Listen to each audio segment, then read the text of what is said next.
My name is Hannah Elise Widner. This is my persuasive speech on medical marijuana, and the date is April 16th, 2014.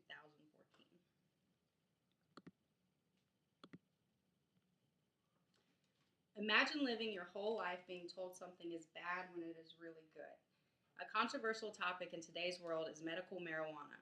Lots of people are still unaware about how powerful and helpful it can be, and some are still stuck on the one joint is equal to 5 cigarettes state of mind when it is now prescribed to cancer patients for use. There are many tests done by our own government and governments around the world that prove its possibilities. Many people, like myself and others, grew up with the negative connotation that marijuana is bad because it is illegal. But what makes it so bad? Compared to medical marijuana, other drugs prescribed for the same illnesses are a lot less effective, more expensive, and can be much more dangerous. People are often given pills, and some, such as strong painkillers, are highly addictive and can cause overdoses. Cannabis, if used in the right dose for the right symptoms, is 100% safe. Medical marijuana is commonly used for relieving the pain and nausea for cancer patients going through chemotherapy by means of smoking it. While it does help people with certain diseases to smoke it, most of the cure lies within its concentrated liquid state. What if you can take the plant and concentrate it down to an oil? What can this concentrated cannabis oil do for the human body? Well, to sum it up, it has the possibility and the science back behind it to cure cancer. Cannabis oil has been around for centuries. When it was so legal, doctors in the 1800s used to prescribe it to many people to help alleviate the symptoms of colds, migraines, and even to babies who were teething. Many doctors back then did not know how promising it could be to help other more serious diseases. The reasons it became illegal in 1937 depends on who you talk to. Many say it is because it caused deaths when there have been no documented case in its entire existence to cause a death. Others say it's a government plan to help increase revenue for the big pharmaceutical companies and less on actually helping people heal.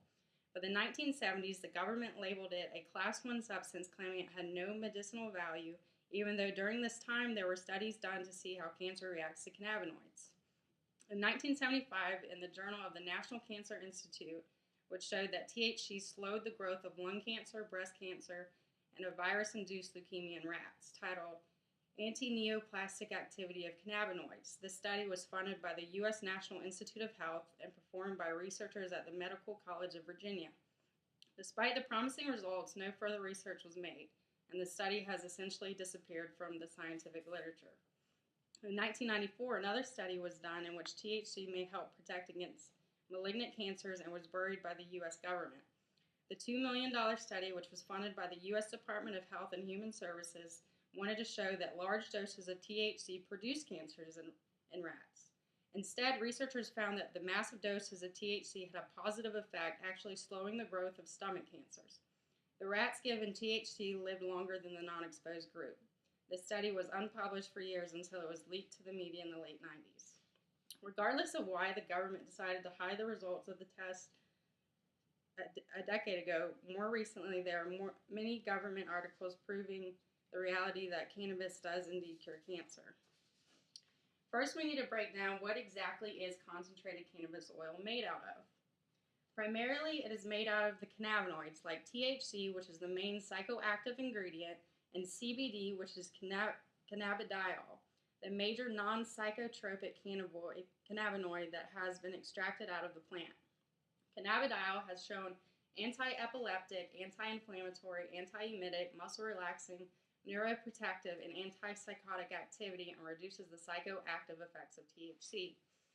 Cannabis oil is basically taking the plant and breaking down all of the ingredients in marijuana and putting them together in concentrated oil. There are a few ways to use this oil.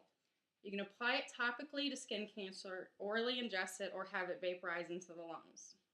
Dr. Christina Sanchez is a molecular biologist that discovered the anti-tumoral effects of cannabinoids. She has stated in a short video describing an experiment that we used tumor cells and we found out when we treated these cells with cannabinoids like THC, it was killing the cells in our petri dishes. Then we analyzed these compounds in breast and brain tumors of animal cells. We started these experiments with brain tumors. The cannabinoids were reducing the size and cells can die in different ways, but after the use of cannabinoids, these tumor cells were dying the clean way. They were committing suicide, which is what you want in an anti-tumoral drug.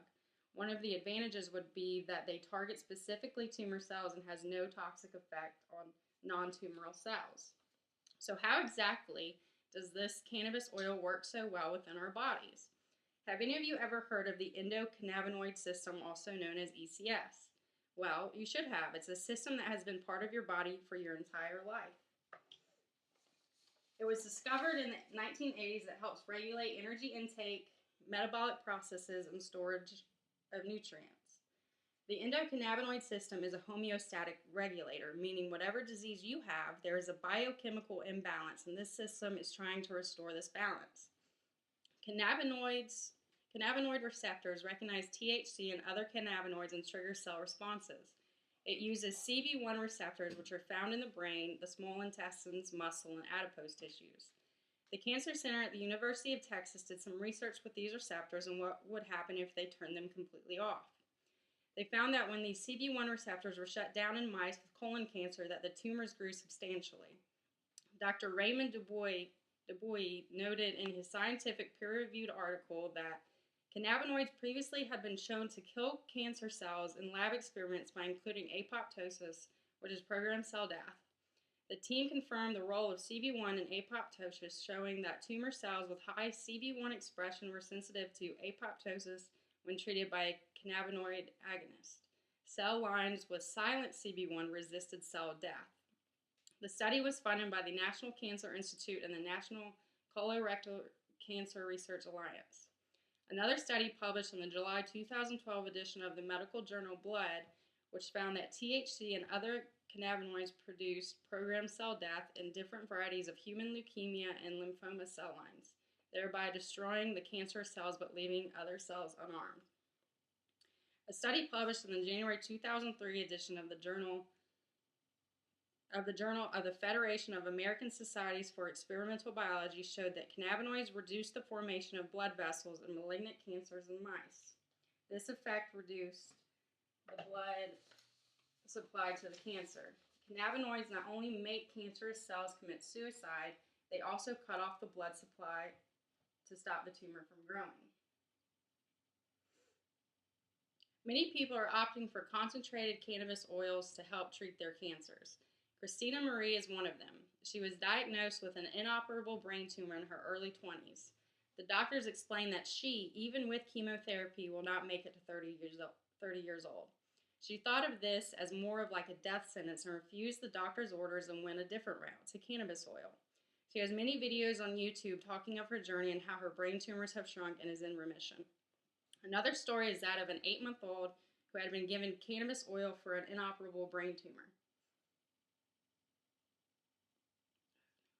Dr. William Courtney explains in an interview with Huffington Post on how he was skeptical on if it would work.